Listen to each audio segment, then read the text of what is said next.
Um,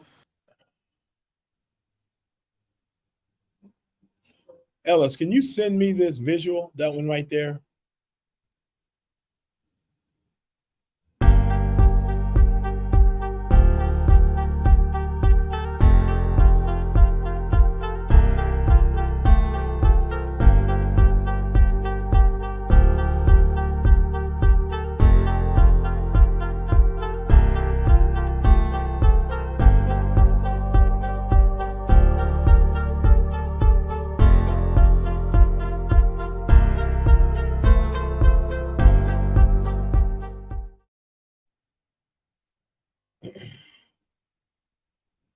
Hello, how you doing? It's Gus Tucker here at Financial Freedom Friday, and how you doing today?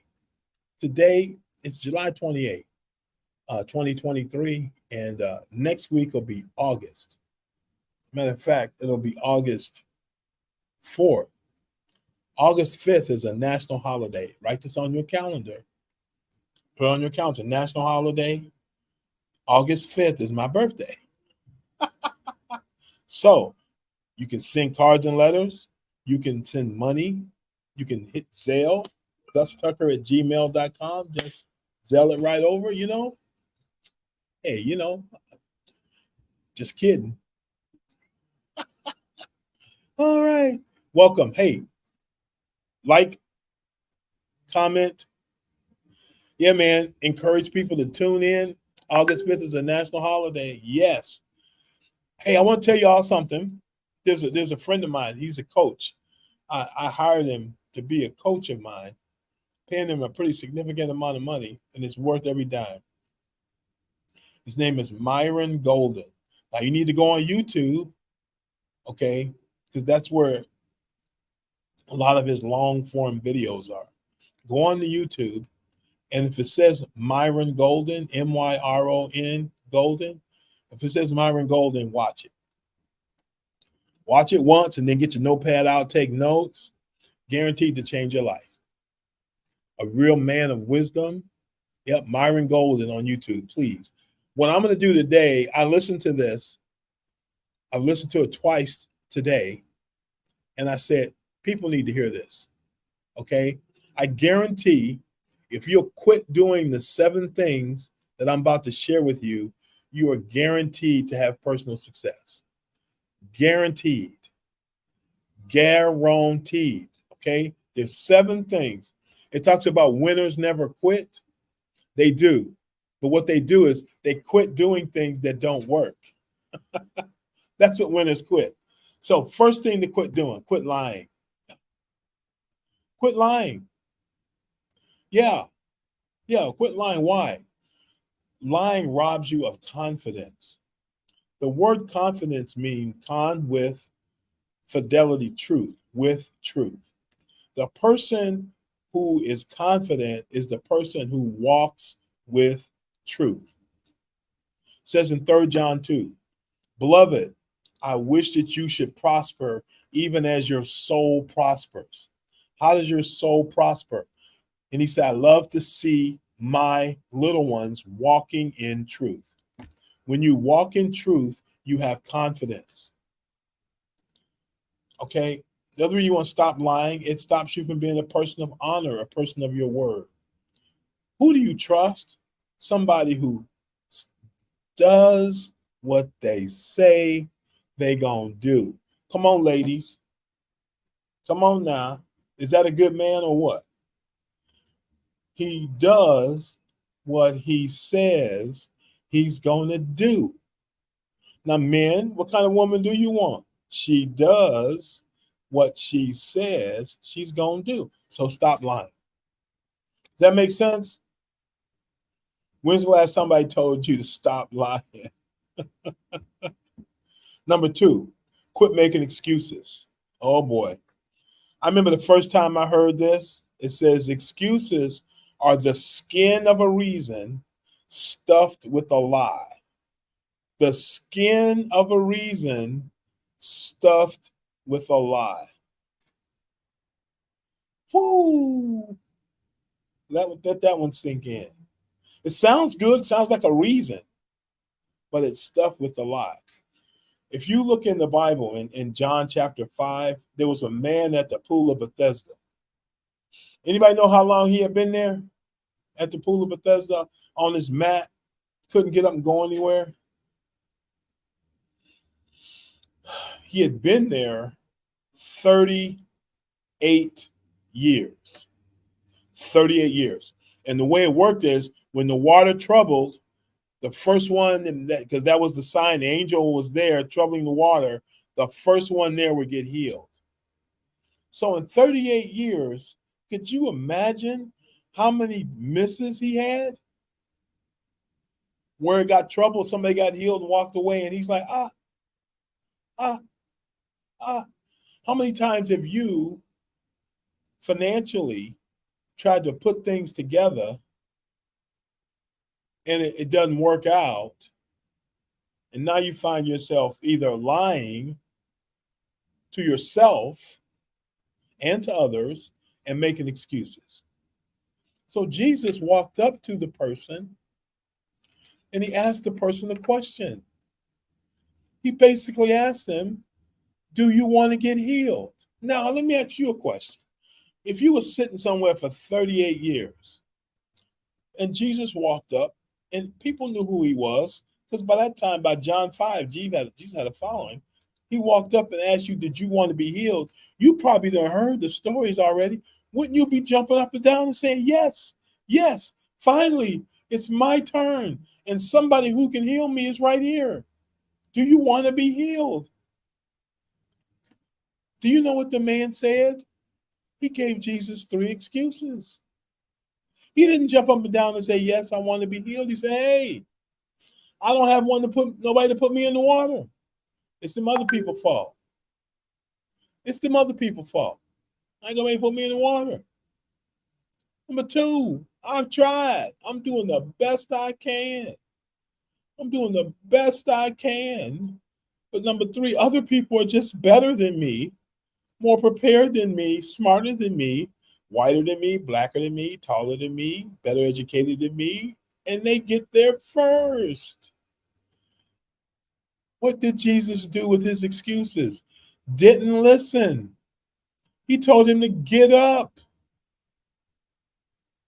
And then he told him to carry the mat. In other words, stop making excuses. Do what it is that you're intending to want to do. Start doing more and start being more. Don't make excuses. Now here's the thing. If you don't make excuses, you won't take excuses. So Jesus didn't take any excuses. You know why? Because he didn't make any excuses. So 1, quit lying. 2, quit making excuses. Number 3, quit being distracted. No, man, this is me. Squirrel. Squirrel. You ever seen that? Focus on your intention, what you intend to accomplish. Focus on not being distracted. Focus on intention, what you intend to accomplish. Focus on not being as distractible. What's a distraction? A distraction is anything that doesn't move you towards your intended goal.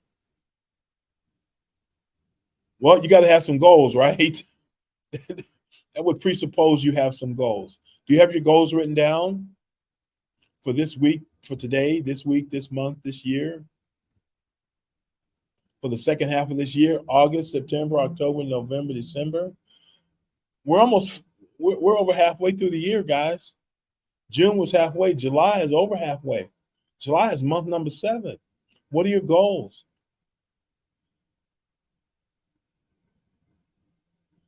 Become hyper-focused on freeing yourself from poverty.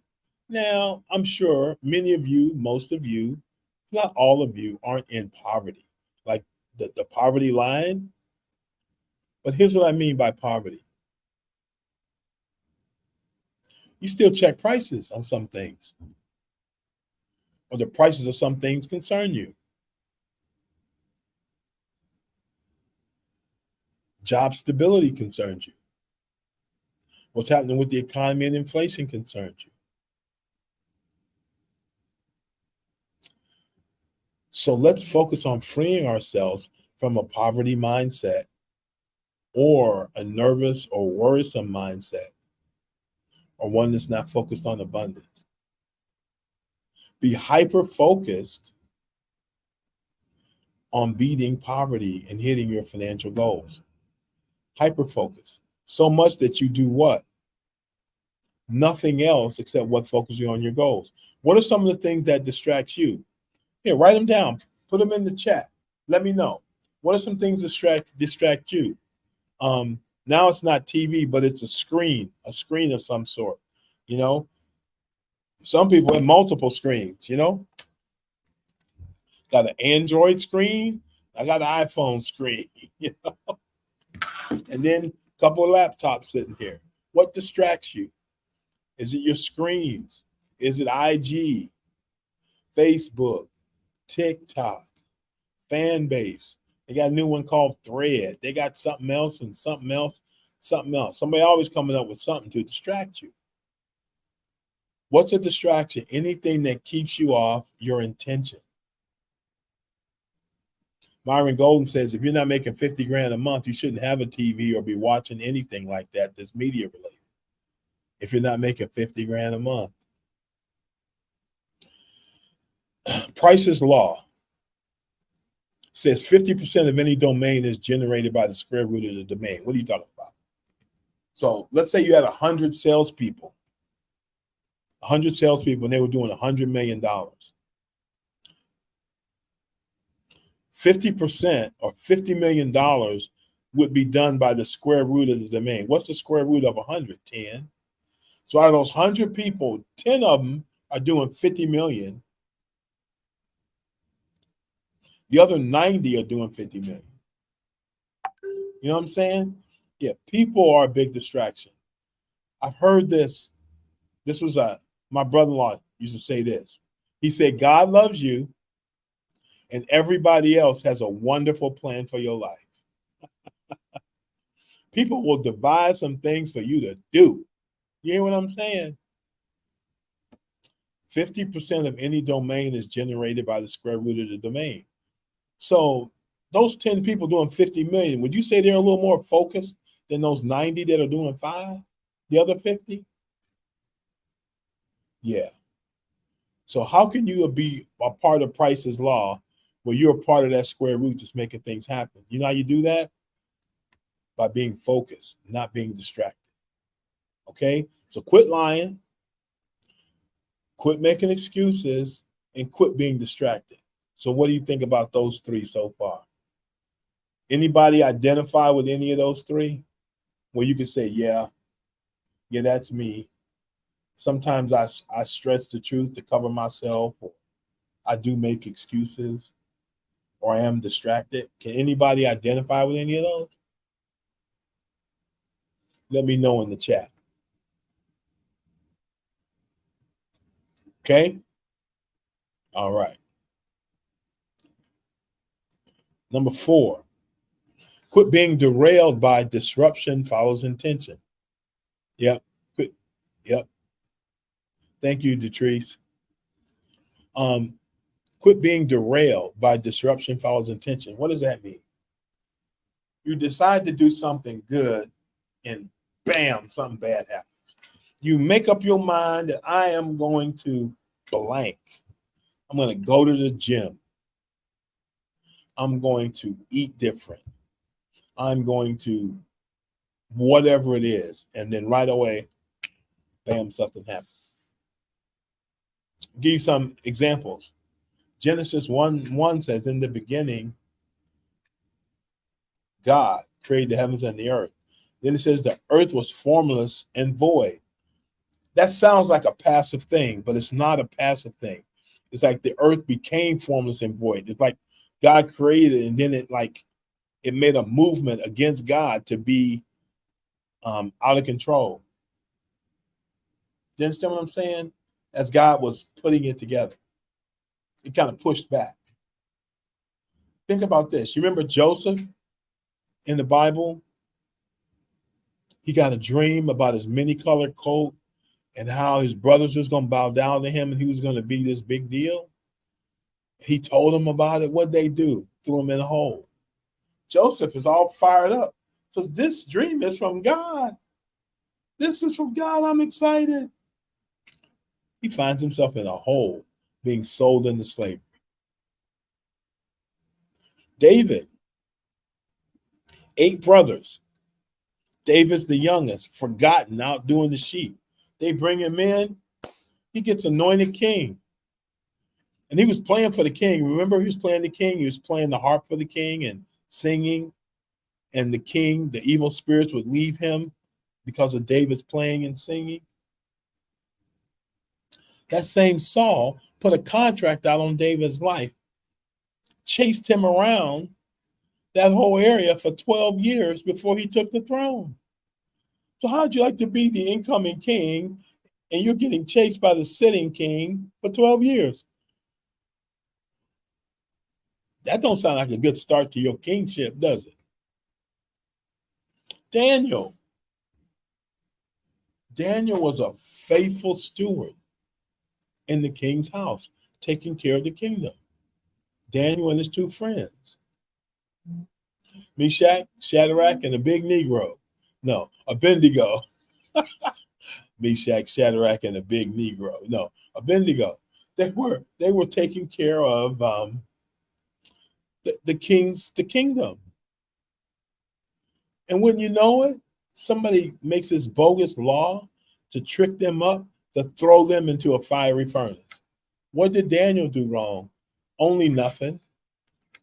They couldn't find anything bad with Daniel, so they had to make up something, a law that made what he was doing good, praying, made it evil, so they could throw him in the fire.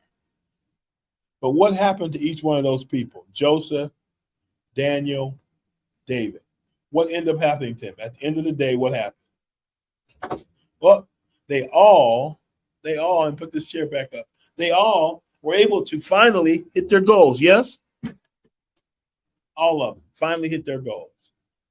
So quit being disrailed by the disruption that happens after you decide that, hey, I'm going to make a change in my life. All heck breaks loose.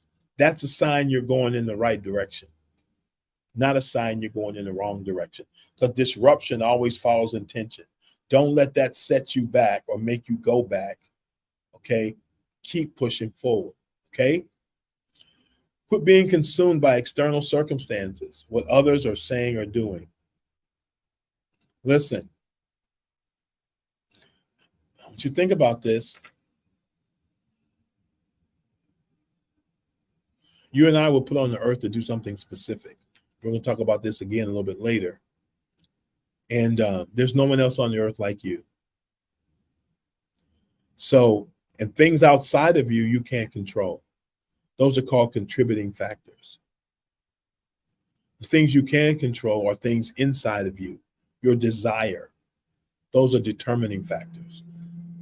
People who win, who are successful, are driven by determining factors, things inside of them, things they can control, not things outside of them.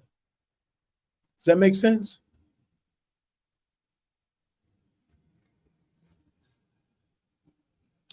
Frederick Douglass is an example here. Frederick Douglass was born into slavery. He taught himself how to read during a time when it was illegal for Black people to be able to read. He taught himself to read. Then he developed a skill and bought himself out of slavery. He was then wrongly put back in slavery.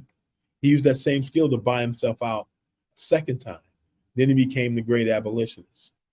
So, well, racism is not a problem that has to keep you down. You're only a victim if you decide to be. You're only a victim if you decide to be. Quit being consumed by external circumstances, what others are doing or saying. A friend told me this one time. He said, you know, what you think about me is your private business. And I don't need to know anything about that. You know, what you think about me is your business. Keep it to yourself. Okay, number 6, quit being half-hearted. I'm trying. You coming by to do X, Y, and Z? Well, I'm going to try. When somebody says they're going to try, what do you know?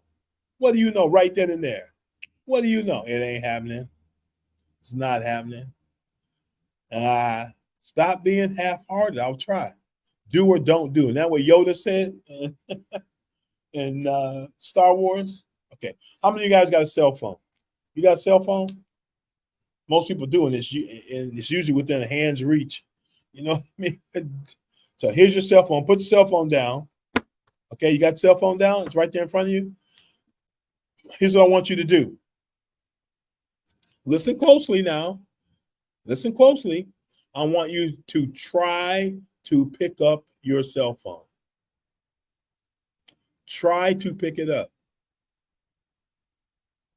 Try to pick it up. So let me know in the chat, what happens when you try to pick up your cell phone? What happens when you try to pick up your cell phone? Tell me what happens. Write it in the chat. Somebody give me some feedback. What happens when you try to pick up your cell phone? When you try to pick up your cell phone and it's something you can do, you don't pick it up. You just kind of stay there, shaking your hand over the phone, kind of confused, thinking about it. That's what trying does to you. It scrambles your nervous system, especially when you're trying to do something that you can do. Winners always see their problems as smaller than them, not bigger than them, and that they'll figure a way out. That's why they're not consumed with external circumstances. They're not consumed with disruption that follows intention, something that's outside of them. And they're not half-hearted. They're not going to try. They're going to do it. Does that make sense? So I'm going to go back one time. I'm going to go back. So quit lying. Quit making excuses. Quit being distracted and get focused, hyper-focused on what you intend to get accomplished. Quit being derailed by disruption that follows intention. You decide to do something good, something bad happens. You're heading in the right direction. Double down.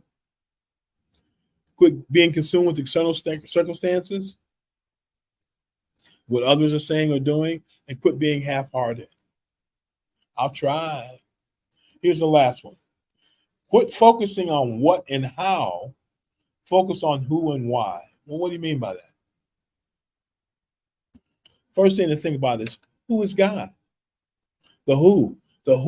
All of your circumstances, the major questions get answered. Who, what, why, when, where, how, they all get answered, right? The most important question is who. One, who is God? God is the I am that I am. I am now and I always have been.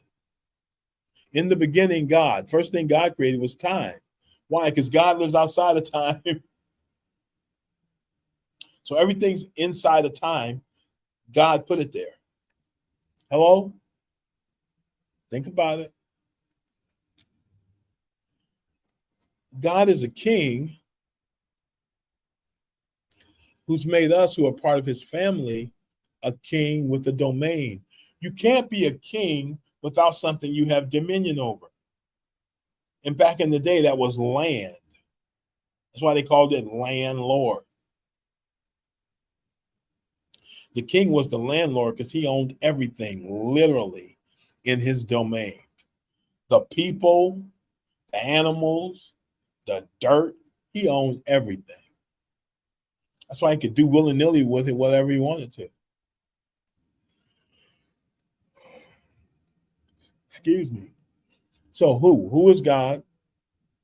I am is who he is. And he's the king who's made you a king with the domain. That's important. And we'll get back to that. Who am I created to be? My identity. My identity. Now, it takes a while sometimes for us to get clear on this, because some people have a lie identity. What's a lie identity? The lies people told you about yourself. You're not this. You ain't gonna never be that. You can't do this. Blah, blah, blah, blah, blah, blah, blah. So it's what others say about you. Then there's the my identity. What's that? The persona I build up to impress other people. The house I buy, the car I drive, the clothes I wear, the places I go, the glasses I wear, the watch I wear, the jewelry I wear, everything is about impressing other people. Whether it's on IG, Facebook, TikTok, Snapchat, whatever. Everything is all about building up this persona to impress other people. So some people have a lie identity. Their identity is focused on what other people say about them. They have a my identity where they're trying to build certain things so people will think certain ways about them. And then there's God's identity. God knows who you are. The question is, do you know who you are and who God's made you to be? Are you clear on that? So you don't try to have an identity or my identity, but you're clear on it. So if you know who God is and you know who you are, and you know who God has made you to be and what you're supposed to be doing, you're clear on that. So there's you on one end of the base of the triangle, and God's at the top. Your identity is about you becoming the best person you're supposed to be as you're moving towards God. So here's you right now, and then here's the perfect you over here, and you're both moving towards God. You're moving towards God. When that happens, man, you get congruency on the inside of yourself. When you know who God has made you to be and what you are to be, and God has also given you a place to serve, a domain. So it's kingdom, king, dominion, king, dominion, king, domain. A king is not a king without a land they rule over. God has made us a kingdom and priest, or king, queen, and priest to rule over an area of land. Where you live, work, and play, God wants to see you succeeding in those areas. And being a witness for who he is. Now, here's an opportunity. This evening, my pastor and I are going to be doing a talk on kingdom wealth. Tonight, 8 o'clock Central. And you can go to the City Light Church YouTube channel. We'll be broadcasting live there at 8 o'clock Central. There'll be music and worship and things like that. And then the pastor and I we got about an hour and a half that we're going to be co-sharing about kingdom wealth. A lot of things we couldn't get into today.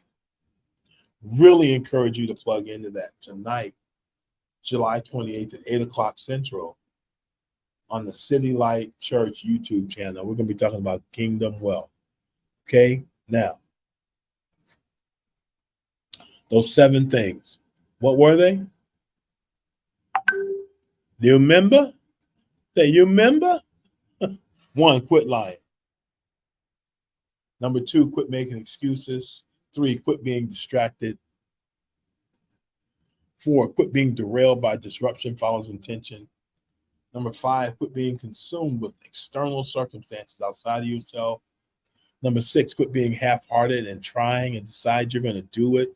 You're going to finish it. You're going to get it done. Or stop focusing on what and how and focus on who you're supposed to be and why you're supposed to be doing it for God's glory. Well, with that, that's what I wanted to share with you. I hope those things are helpful. I would get to Myron Golden's YouTube channel. The name of that talk was Quitters Never Win.